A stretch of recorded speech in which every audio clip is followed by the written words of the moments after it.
Sulmuesi shqiptar Bekim Bala ka shënuar një dobjet në javën e 7 të kampionatit polak në fitoren shtëpiake 6-0 të skuadrës së tij Jagiellonia ndaj Ruk Krozov.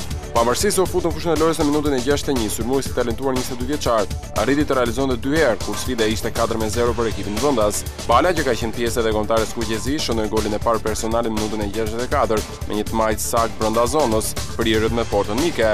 Por në çastet e fundit të takimit, kur mendua se gjithçka do të mbyllej me rezultatin 5-0, Bekim Bala shënoi edhe golin e dytë personal dhe fitores tenistike 6-0 të vendasve. Kësaj radhe fal një goditje të fortë me këmbën e djathtë. Pas këtyre dy golave, Bekim Bala ngjitet në kvotën e 5 golave të shënuar në total në 7 javët e para të kampionatit polak, në vendin e parë të renditjes golshënuesve, pa aq sa kanë edhe Djashvili dhe Vishnakovs. Ndërkohë që Jagiellonia mban vendin e 5 në renditje me 4 pikë distancë nga Liga e Varshavës kryesuese.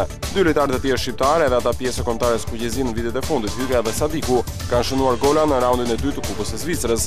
Sadiku shënoi një gol të mrekullueshëm në humbjen 1-3 të ekipit e tij Lugano kundër St. Gallenit, ku luajti Ermir Lenjani, ndërsa Hyka shënoi një nga golat e fitores 1-4 të Lucernës kundër Teresain.